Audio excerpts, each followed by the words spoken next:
Divide and Conquer or Stop Being Stupid, Part 5 by Anna von Reitz. We have heard the words divide and conquer since we were in kindergarten. It's what we did when the two big kids ganged up on the 500 first graders. We've heard it, and to some extent we've all done it. Yet somehow I have proof that we haven't understood it, haven't quite fully grasped the concept. The Revolution, Brits against colonists. The French Revolution, monarchs against their serfs. The Civil War, North against South. The First World War, Brits and French against the Germans. The Russian Revolution, monarchists against their workers. The Second World War, Brits and French against the Germans. Democrats and Republicans, robber barons and labor unionists, Palestinians and Israelis. Are you beginning to see a pattern here? There are two sides of every conflict. Why is that? Because it is purposefully designed to be that way. Polarization and labeling of two sides is mathematically necessary requirement if you want to start a conflict. So let's take a look at an example of where and who and how such conflicts have been started, and also look at who has benefited. Where did the whole concept of the modern political parties in America and the whole two-party system emerge? Answer: both the modern Democratic and Republican parties began in Wisconsin, where the concept had been imported by socialists who immigrated to this country in the wake of the 1848 Workers' Rebellion in Europe. These people were a mix of early communists, utopians, and trade unionists, eager to take their fight for fair wages and humane treatment of workers and poor people into the public arena of government. But not all of them were idealists. A great many of them were simply self-interested. In that they shared a modern characteristic in common with their adversaries. The early industrialist robber barons, some of the most ruthless and greedy men to ever walk the earth.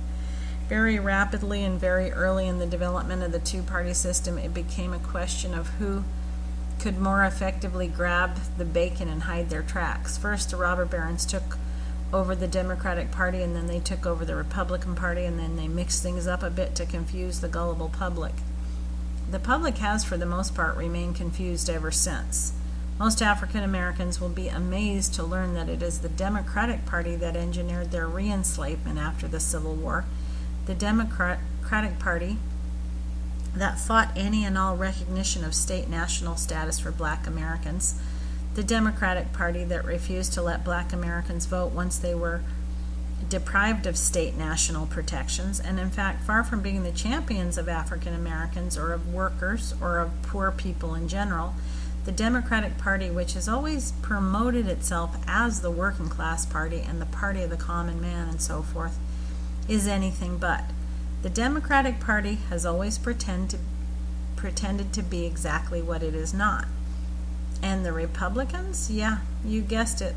They have staked their turf as the party of the respectable people, or those who want to be respectable, the champions of the middle class and the elite, the defenders of the status quo, the plodding, practical, stolid elephants. But are they? Not. Neither party stands for anything like what they pretend to stand for. Neither party walks the walk they talk, and interestingly, they never have. Some of the most profoundly socialist and communist policies put in place in the early 20th century, and which still impact us today, were put in place by Republicans. And a great many of the most oppressive, prejudiced, nasty, inhumane practices and policies of the government against the little guy, and which served to steal from the poor and to deprive them of all dignity, were put into place by the Democrats. There's a reason that Theodore Roosevelt billed himself as a Republican and Franklin Delano Roosevelt billed himself as a Democrat. The truth of the matter is that neither one acted upon, believed in, honored, or cared two bits about any party platform. It was all the same to them, and if we're wise, it ought to be apparent that our practical experience is what it is, and it all adds up to the same thing. There is no actual factual difference between the Democrats and the Republicans. They're all part of the same old nasty ball of wax, like two football teams trading players and changing uniforms. Now, it is true that the uninitiated inductees in these organizations are drawn in and usually believe in the shop talk and the shop fronts. The vast majority of the people are brought in and kept at a level below the party capos. like cheerleaders taught to parrot their cheers and go rah-rah in rain or shine without ever knowing or thinking beyond the one-liners and the gossip and the taglines provided by the speechwriters and the other professional propagandists. If you stick around and keep your mouth shut and your eyes open and do your duty plodding around selling the party line and show a certain spark of interest and immorality, you will work your way up and inside the organizational structure. Do this 2 times quickly and you will know for certain that yes, the Democrats are the Republicans and the Republicans are the Democrats, and there's no actual difference at all. At the higher levels of both parties, the same people sit like big fat black spiders pulling this string and that. It's all an illusion, a purposeful illusion. It's like a troupe of actors putting on a play. They are all on the same payroll. They are all reading their scripts. That may be shocking enough, and for most people would be a natural stopping place to turn back and disengage and be disillusioned and walk away, an older and wiser pup. But some of us are gluttons for punishment, and once our curiosity is aroused, we push on through the gathering storm of freaks and nuisances and delusional psychopaths to make up the political elite of the United States, convinced that with so much manure, there must be a pony. Those who persevere long enough to find out that the same play is being produced all over the world in different languages by different players, but the same play nonetheless. Not only are the actual leaders of the Democratic and Republican parties one and the same, it's all the same demented nest of spiders pulling nearly all the strings in every government and creating every conflict and every evil that we have. The Queen jerks Obama's string, and he barks at Putin. Evelyn de Rothschild jerks a string that jerks a string, and Putin bares his teeth at Obama. Netanyahu feels a sudden strong jerk on his tether, and we have a crisis in the Persian Gulf, and one of the Rockefellers crawls back under his rock. And though there are some recognizable players, the vast majority remain private, just quiet, average, criminally insane people living in mansions all over the world, literally feeding on the misery and death and destruction they cause. Just take a good look at what the Brits did in the Middle East when they created Palestine out of thin air by drawing some lines on a map and applying a label to it and then crowding a bunch of Jewish refugees inside. What did they really do? Created one team, the Palestinians, in the green and red uniforms, and then another team, the Israelis, in the blue and white uniforms, and sat back and enjoyed the fruits of a nice fat intergenerational war. The interminable and terrible war in the Middle East isn't about religion. It wasn't written in the stars. It was purposefully, maliciously, and deliberately caused and created by the British government. Just look at what was done and ask yourself, what other possible outcome could there be but generational warfare? Understanding divide and conquer requires us to understand how we are in turn being sized up, tested, stressed, to be subjected to exactly the same kind of strategy. If you think about it, our enemies, who are also the enemies of all mankind, have tried many different ways to divide and conquer America. They have tried race wars and religious hatred and economic oppression. They have tried every means available in their treasure chest of conflict to break us into factions, Republican and Democrat, black and white, Muslim and Christian, and they just can't get it right. Nothing sticks. Nobody believes it anymore. Not really. America and throughout the world, wise up. See how we're being played. Stop getting pulled into the drama and stop voting and participating in their show. Deprive them of any power or claim that they are your proxy. Deprive them of any mandate. Let them be seen for what they are, charlatans and fraudsters. See this and over 700 others on Anna's website, AnnaVonReitz.com, and support her work. Look for the PayPal button on this website. It's spelled ANNAVONREITZ.com. Who benefits? Or Stop Being Stupid Part 6 by Anna von Reitz. For those who have been following along, it must eventually occur to them to ask, well then, who or what is the real enemy? If Britain and the Holy See, which were supposed to be our trustees and allies, are actually our enemies, then who are our friends? The Russians, the Chinese? Yes. If you think about it, the American dream is decidedly different and decidedly at odds with the divine right of kings and papal supremacy. That's why the monarchs and the Holy See acted in breach of trust and secretively signed the Treaty of Verona. We actually have much more in common with the communist philosophy and government. They enshrine the supremacy of the workers. We enshrine the supremacy of the people. Workers and people are not the same thing, only seen with a slightly different colored lens. One focuses on the productive capacity and virtue of people acting as workers, while the other is more expansive and embraces the concept of valuing people even if they can't perform work.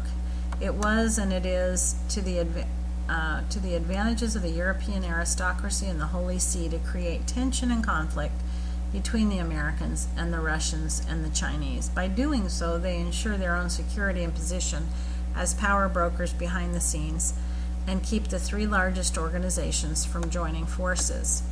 So when you hear a lot of loose talk and accusations against the Russians, what do you think? The old European monarchies are lipping off again, hoping that we ignore their false claims, presumptions, and theft of your property. At the same time, they're trying to engender fights between us and the Russians and the Chinese. Tell the monarchists to go home and soak their heads. We haven't come so far for so long to be misguided again. Look sharp at who is talking and what they may gain from spreading gossip and fear and keeping the Russians and Chinese and Americans apart. Why, if we all became friends and respected our various systems of government, there would be little or no reason to go to war ever again. And where would the harpies and the fearmongers and the arms dealers and the purveyor of war supplies be? See this article and over 700 others at Anna's website at annavonreitz.com to support her work. Look for the PayPal button on this website. And it is spelled ANNAVONREITZ.com. I'm reading from essay number 445, Answer to Milt Farrow, or Stop Being Stupid, Part 7 by Anna von Reitz. Some Americans, at least the ones I consort with, know that the petrodollar was engineered by Kissinger because we are consistently the top exporter of refined oil products in the world and always have been. Get a clue. We are also the main supplier of guns and weapons and defense supplies and materials. We never retooled our industries for peacetime after World War II. We kept right on chugging out the same old crap and developing new versions of it and promoting wars for profit all over the world. Other Americans think that we are in constant dire need of oil and can never get enough oil, and don't make the distinction between crude oil, the raw material that we can't get enough of, and refined oil products, which we can't offload fast enough. Beyond paying for part of the nasty government operations none of us approve of, none of this has anything to do with Arabs buying treasury bonds. Arabs do that because they figure that treasury bonds are a good, safe place to store the value of their money, and as long as the world has an oil-based economy, they're right. When big oil goes down as a result of new technology being released, all those who have depended on the value of oil to backstop their currencies and foreign trade markets, most especially the U.S. and Russia and the Middle Eastern countries, will suffer greatly. The big monetary struggle between gold and fiat currencies isn't quite what it seems. It's actually a struggle between gold and oil-based currencies, and it is in fact two asset-based systems on a collision course, one that stands to be greatly impacted by the death of big oil and one that doesn't. The governments have been trying for some time to figure out a way to tax big oil and make it more profitable for more countries around the world, thereby reducing the motivation to either release free energy technology or base competing economies on a gold standard. They came up with the scheme to impose a carbon tax to even things out and extract more money for other countries out of the oil-based currencies. This is all hokum and excuses to buy political accords that will allow the continuation of big oil and economies based on big oil. And no matter how oppressive the supporting regimes are, or how wishful the thinking of the Pope and other Western supporters of this scheme, it can't ultimately work. At best, it can delay the death of big oil. Why do I say that? Because progress is based on science, and science is based on truth, and sooner or later the truth always comes out. It doesn't matter how many scientists you kill or buy off, or how many university chairs you fund. Physics is physics. Free energy will emerge. It will emerge here, and it will emerge in China, or it will emerge in Iceland, or it will emerge in Russia, but it will emerge. And when it does, big oil will dwindle rather quickly into an economic footnote. If the government simply put their creative abilities to work on meeting new needs and new challenges, we wouldn't have to go through this ridiculous turkey trot. The world survived the end of the whale oil industry, and it can survive the end of the big oil industry too. The oil barons need to find out a new need to meet, and given the proclivity of mankind to be needy, that should be no big deal. But so far, they have been astonishingly stupid and panicky. For example, they've tried to corner the market on fresh water and destroy natural aquifers, thinking that they can lay hold of a resource that people need even more than they need oil. That isn't going to work, for the same reason that suppression of free energy won't work. Also, when people get thirsty and dirty, they get just as angry as when they're hungry or cold, and the oil barons and gold barons and all the other barons and their henchmen have the French Revolution and the Russian Revolution and the Chinese Revolution to think upon. Seriously. At a certain point, the rest of us have had enough and decided to overturn the control mechanisms and the money machines. And when we do, the selfish power brokers and monopoly hogs and dishonest politicians are the first to go. So while the oil barons and the politicians are desperately casting about trying to find a replacement commodity for oil, and most Americans are continuing to make ignorant assumptions about nearly everything and everyone based on mainstream media propaganda, it's time to broaden the discussion among those who have a brain left. In America, isn't selling the world refined oil products and armaments for wars nobody will support anymore? What can we sell as a value-added product that will replace oil and guns? Okay, if America isn't selling the world's refined oil products and armaments for wars nobody will support anymore, what can we sell as a value-added product that will replace oil and guns? That is the actual, factual, get-down-to-it problem that we are facing. And because we are facing this dilemma, we are making the rest of the world face it too. How do we beat our guns into plowshares and make a profit? Read this and over 700 others on Anna's website, AnnaVonReitz.com. Support her work via PayPal, and you spell the website ANNAVONREITZ.com. Essay number 446, Chinese Gold or Stop Being Stupid, Part 8 by Anna von Reitz. Anyone who has bothered to listen to news outside the box for the past several years has heard rumors of vast hoards of Chinese gold in Indonesia, etc., etc. You've also heard mindless claims that all the gold of Africa got mined and transported over the Silk Road to China because supposedly the Chinese would only take gold in trade. That is all plain out and out nonsense. The Chinese traditionally traded in jade and in food because then as now they had a large impoverished population and relatively little arable land. The gold in Indonesia is Spanish gold that happens to be under the control of Chinese people. Ferdinand Marcos was Chinese, not Filipino. The gold was shipped to Indonesia by Spaniards and by trustees of Spanish hordes as long ago as the 1400s. Check out the Crown of St. Stephen's, a bank chartered in the 1400s, to begin to get a clue of just how active Spanish and Catholic interests have been and for how long. The majority of the gold and silver in all these stockpiles is Spanish gold that derived from South America, not Africa, and this can be proven by assay. The gold of Africa was gleaned away by the Dutch East India Trading Company and transported to mainland Europe via Italy, Britain, and the U.S. This too can be proven by the assay of the gold itself. A third clump of the gold came out of the far north from Alaska and Russia, again, provable by assay.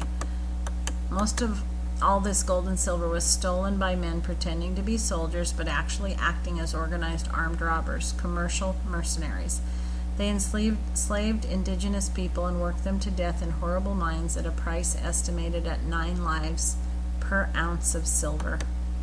The Chinese Communist government recently, 2011, brought suit to reclaim gold that was left on deposit with the New York Federal Reserve Bank by the nationalist Chinese government in 1928. This was a sizable hoard, and the New York Fed was supposed to pay interest on it, but they never did. This is what Neil Keenan initially brought forward and fought for, and it had nothing to do per se with any global collateral accounts. The nationalist Chinese lost the war, and the New York Fed refused to recognize the Chinese Communist government as a successor to the nationalist Chinese government, and instead self-interestedly claimed that the gold left on deposit was abandoned assets. This is what these banks always claim, and what they're trying to claim about American gold that was confiscated by FDR back in the 1930s too. Abandoned assets, heirs unknown. We actually know that the nationalist Chinese gold came from the Chinese people, and that by rights it should go back to the Chinese people. And we know that the American gold came from our grandparents and parents, so that's a no-brainer too. It needs to be returned to the American people, Ms. Udis. We also know that most of the gold and silver in the world was stolen from poor people in Africa, Mesoamerica, South America, Alaska, and Russia. Certainly, if we are enlightened, if we are fair, if we have any sense of decency, and if we propose to use gold and silver again as standard commodities underpinning a global currency system, then there must be a conscious recognition of the historical facts and a redistribution of wealth back to the countries it was stolen from. The Chinese have gold because they've been buying gold for the past dozen years in ever-increasing amounts. They have been enabled to do this by those who stole the gold of others in the first place. These brigands have passed on the stolen goods to the Chinese as third-party patsies and have made a tremendous profit by doing so. You'll notice that China is not on the list of naturally gold or silver-rich nations provided above. China is simply investing in gold and silver, betting that when the oil economy goes bust, which it inevitably will, the world will go back to the old gold standard for lack of anything better. Under normal circumstances, that would be a good bet. But these are not normal circumstances. Not only have new technologies providing free energy arrived, but new technologies allowing us to produce vast amounts of silver and gold from materials like sand and seawater have arrived along with it. With abundant free energy, we can crank out tons of gold or silver at will, and for virtually nothing invested. So the good news is that we're freed from the shackles of big oil and also from the shackles of gold and silver. Boom. The end of the world as we know it has come. The old Babylon fakirs, I don't know how to say that, fakirs just can't seem to find a leg to stand on. Fakers are anything safe to invest in. Take a good look at the word. Invest and ask yourself what you're doing when you undertake an act of investiture. Here's a clue. It's a religious act. When you invest your time and labor in a piece of yellow metal or a piece of paper or a gallon of oil, you've made your master. You've made it your master and your God, literally. To overcome this enslavement to the material world requires us to develop an entirely different mindset and entirely different assumptions about value and money, which some of us already have and which others are quickly developing. For now, think seriously about the actual situation. Big oil and electric companies going down the chutes, nobody buying their reasons for war anymore, and gold and silver is easier to make than cotton candy. Where does this leave us, and specifically, where does it leave you? What do you believe in? And what master will you serve? What is the meaning of true wealth, and what is its measure? These are eternal questions that we must answer for ourselves, each one of us, and all together, soon. And the answer has nothing to do with Chinese gold. See this article and over 700 others on Anna's website, AnnaVonReitz.com. support her work, give a generous donation via PayPal, and you spell it ANNAVONREITZ.com. This is Essay 447, American Civil War or Stop Being Stupid, Part 9 by Anna von Reitz. Okay, folks, the results are in, and the results are these. There is no such thing as the American Civil War. No war of succession either. There is no declaration of war commencing such an action. There is no peace treaty ending such an action. It does not exist as a war between states, between nations, or nation states. What we've been taught to call the Civil War or War of Succession was never a war at all. So what was it? It was an illegal mercenary action, and it still is. The so-called war that isn't a war is ongoing. It has been staged as a perpetual war for profit on our soil. Those criminals responsible for setting up the scam are long dead. Those who have perpetuated it and who continue to support it deserve to be made aware of the facts and given a chance to cease and desist. And if they don't, they deserve to be hunted down as international criminals, tried and executed for crimes against humanity so dire that they beggar description. And all of this, with its unspeakable consequences for us and for others, has been ongoing for 150 years right under our noses. So here is the public notice. Both the United States Incorporated and the United States of America Incorporated, their heirs and assigns since 1860, have been operated in breach of trust and contract, and both have violated their charters. Breach of trust and contract, and both have violated their charters and have engaged in unlawful and illegal actions against the innocent American states and people. Both the United States Incorporated and the United States of America Incorporated, their heirs and assigns since 1860, have operated under color of law on American soil and have presumed upon and against their unwitting hosts. Both the United States Incorporated and the United States of America Incorporated, their heirs and assigns since 1860, have practiced inland piracy, kidnapping, enslavement, extortion, racketeering, conspiracy against the actual Constitution, genocide, war for profit, unlawful conversion, bank and securities fraud, constructive fraud, and other crimes against the American people, and have sought by various means the illegal overthrow of our lawful governments and the pillaging of our estates. Both the United States Incorporated and the United States of America Incorporated, their heirs and assigns since 1860, have promulgated constructive fraud and used deceptively similar names to confuse the American people so as to seize upon our names and estates and secretively hypothecate debt against us and our asset without our knowledge and consent. These non-sovereign incorporations have served as international crime syndicates benefiting foreign powers, and by law they must be liquidated and their assets must be returned to their priority creditors, the American states and people. Everyone, please stop for a moment and consider the immensity and duration of the fraud that has been played upon us by men and women who have sworn oaths to protect us and our property interests. Think of what this information about the so-called Civil War actually means. Not a single action undertaken by the federal government since then has been valid.